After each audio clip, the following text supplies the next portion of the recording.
Well, take the desire for sex expression. Now there is a force with which I master the weak and the strong, the old and the young, the ignorant and the wise. In fact, I master all who neglect to master sex. How can one master the emotion of sex? By the simple process of transmuting that emotion into some form of activity other than copulation. Sex is one of the greatest of all forces which motivate human beings. Because of this fact, it is also one of the most dangerous forces. If humans would control their sex desires and transmute them into a driving force with which to carry on their occupation, that is, if they spent on their work 1/2 the time they dissipate in pursuit of sex, they would never know poverty. Do I understand you to imply there is a relationship between sex and poverty? Yes, where sex is not under definite control. If allowed to run its natural course, sex will quickly lead one into the habit of drifting. Is there any relationship between sex and leadership? Yes. All great leaders in every walk of life are highly sexed, but they follow the habit of controlling their sex desires, switching them into a driving force behind their occupation. Is the habit of overindulgence in sex as dangerous as the habit of taking narcotics or liquor? There is no difference between these habits. Both lead to hypnotic control through the habit of drifting. Why does the world look upon sex as something vulgar? Because of the vulgar abuse people have made of this emotion. It is not sex that is vulgar. It is the individual who neglects or refuses to control and guide it. Do you mean by your statement that one should not indulge the desire for sex? No. I mean that sex, like all other forces available to man, should be understood, mastered, and made to serve man. The desire for sex expression is as natural as the desire for food. The desire can no more be killed than one can entirely stop a river from flowing. If the emotion of sex is shut off from the natural mode of expression, it will break out in some other, less desirable form, just as a river will, if dammed, break through and flow around the dam. The person who has self-discipline understands the emotion of sex, respects it, and learns to control and transmute it into constructive activities. Just what damage is there in overindulgence of sex? The greatest damage is that it depletes the source of man's greatest driving force and wastes, without adequate compensation, man's creative energy. It dissipates energy needed by nature to maintain physical health. Sex is nature's most useful therapeutic force. It depletes the magnetic energy which is the source of an attractive, pleasing personality. It removes the sparkle from one's eyes and sets up discord in the tone of one's voice. It destroys enthusiasm, subdues ambition, and leads inevitably to the habit of drifting on all subjects. I would like for you to answer my question in another way, by telling me what beneficial ends the emotion of sex may be made to attain if mastered and transmuted. Controlled sex supplies the magnetic force that attracts people to one another. It is the most important factor of a pleasing personality. It gives quality to the tone of voice, and enables one to convey through the voice any feeling desired. It serves, as nothing else can serve, to give motive power to one's desires. It keeps the nervous system charged with the energy needed to carry on the work of maintaining the body. It sharpens the imagination, and enables one to create useful ideas. It gives quickness and definiteness to one's physical and mental movements. It gives one persistence and perseverance in the pursuit of one's major purpose in life. It is a great antidote for all fear. It gives one immunity against discouragement. It helps to master laziness and procrastination. It gives one physical and mental endurance while undergoing any form of opposition or defeat. It gives one the fighting qualities necessary under all circumstances for self-defense. In brief, it makes winners and not quitters. Are those all the advantages you claim for controlled sex energy? No, they are only some of the more important benefits it provides. Perhaps some will believe the greatest of all the virtues of sex is that it is nature's method of perpetuation of all living things. This alone should remove all thought that sex is vulgar. I gather from what you say that the emotion of sex is a virtue, not a fault. It is a virtue when controlled and directed to the attainment of desirable ends. It is a fault when neglected and permitted to lead to acts of lust. Why aren't these truths taught to children by their parents in the public schools? The neglect is due to ignorance of the real nature of sex. It is just as necessary in maintaining health for one to understand and properly use the emotion of sex as it is to keep the body's sewer system clean. Both subjects should be taught in all public schools and all homes where there are children. Wouldn't the majority of parents need instruction on the proper function and use of sex before they could intelligently teach their children? Yes, and so would the public school teachers. What relative position of importance would you give to the need for accurate knowledge on the subject of sex? It is next to the top of the list. There is but one thing of greater importance to human beings. That is accurate thought. Do I understand you to say that knowledge of the true functions of sex and ability to think accurately are the two things of greatest importance to mankind? That is what I intend you to understand. Accurate thinking comes first because it is the solution to all man's problems, the answer to all his prayers, the source of opulence and all material possessions. Accurate thinking is aided by properly controlled and directed sex emotion, because sex emotion is the same energy as that with which one thinks. It begins with those who desire self-determination sufficiently to be willing to pay its price. No one can be entirely free, spiritually, mentally, physically, and economically, without learning the art of accurate thinking. No one can learn to think accurately without including, as a part of the needed knowledge, information on the control of sex emotion through transmutation. As you can see, he's stating facts in everything he's saying.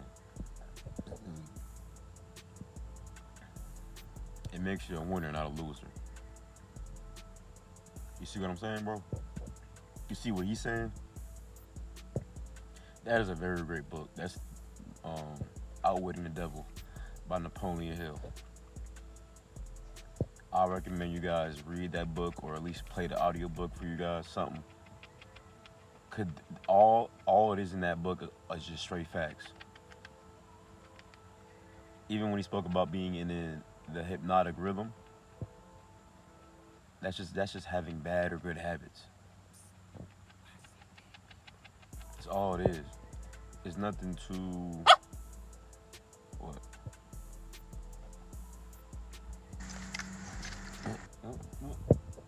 He feels the energy.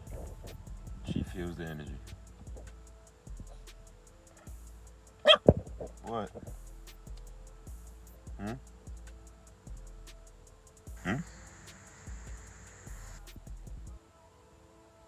But yeah, I don't think it's rocket science. I feel like it's self-explanatory that we understand that this right here, as far as men and how we are and what we live by and our morals and what we stand on, this right here can amplify it. But if not, honestly, the more you indulge into it, it can make or break you. The more you indulge into it, it can make or break you. I'm not saying that if even if you have a routine set with it, that's better than nothing.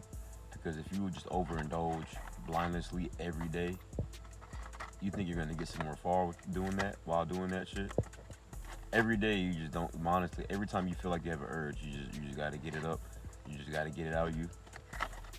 And you feel like that's gonna get you far. That's my question. Because we see it here. I'm showing you different sources from different things, not from one thing. The next thing I know I want to show is Bliss of the Celibate. But this is a great book because it ties in with just life in general, not just that aspect about retention.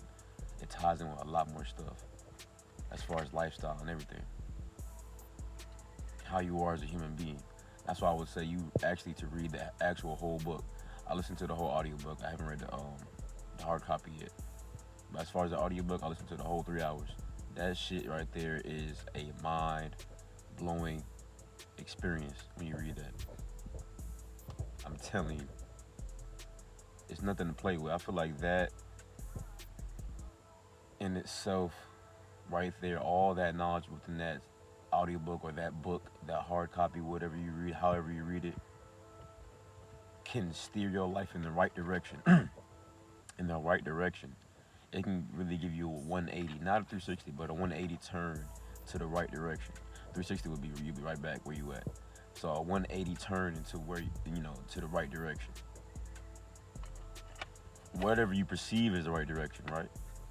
Whatever you want in life, you can actually acquire because the laws of the universe, one of the laws is considered law of attraction.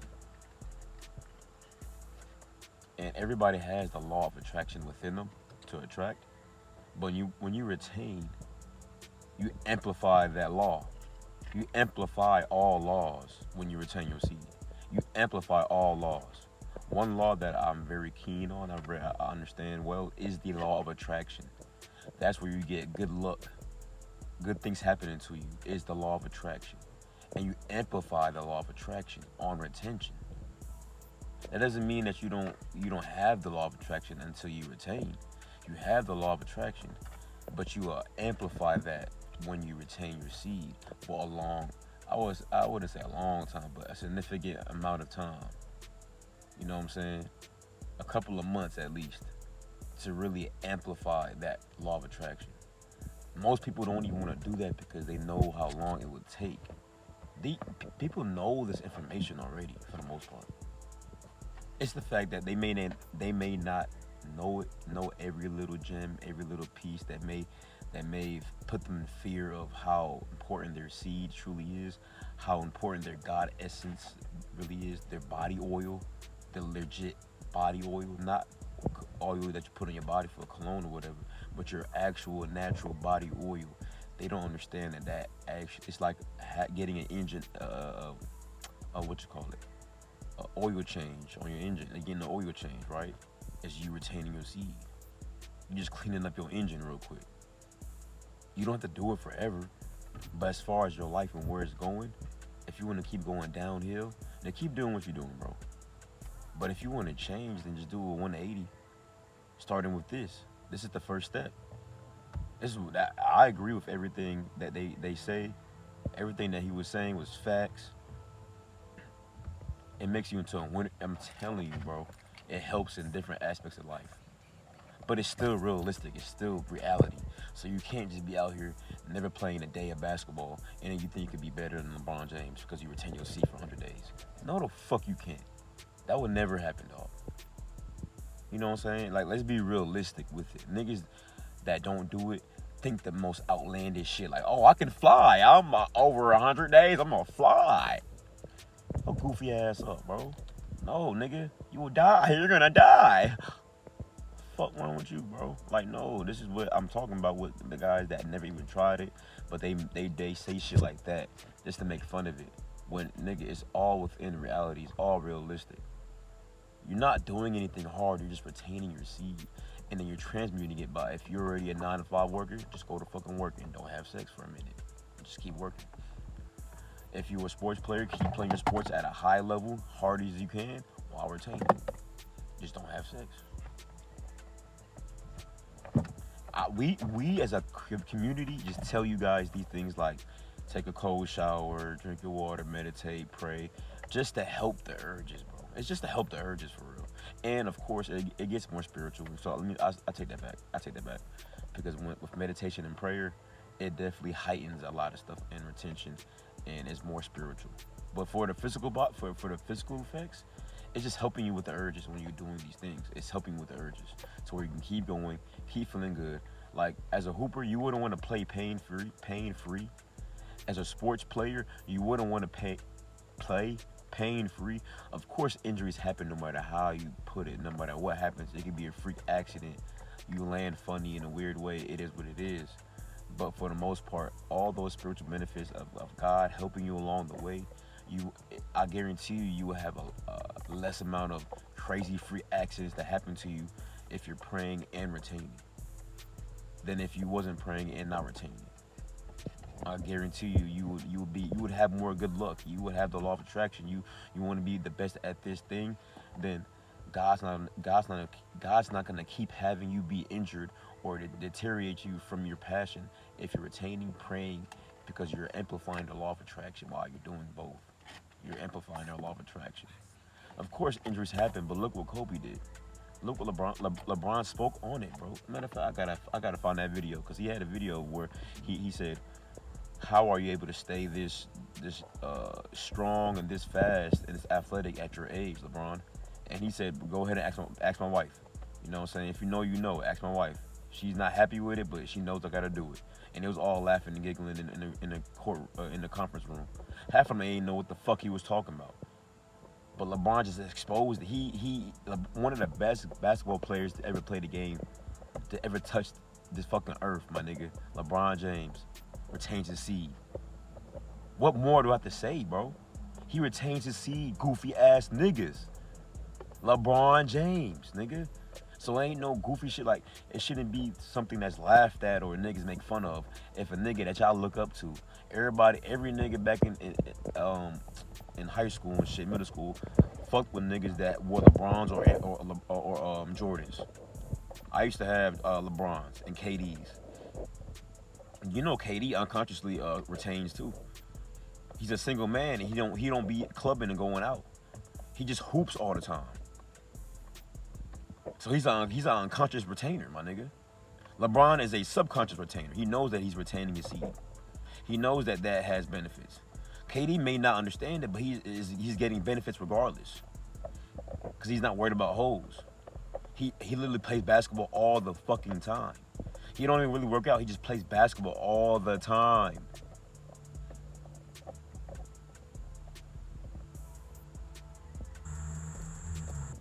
Do you understand, bro? That's all they do. It's repetition, but it's easy. It's like they're a robot. You know why? Because the brain fluidity from your testicles go up here. Makes it stronger, bro.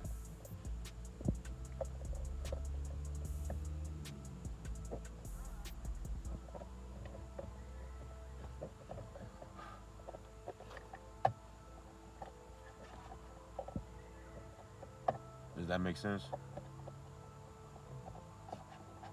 Alright, for sure. Anyways, if y'all fuck with the video, man, go ahead and leave it a like. If y'all really fuck with it and somebody needs to see this video, go ahead and share it. Have you subscribed yet? Is you dumb, nigga? Is you stupid? Subscribe.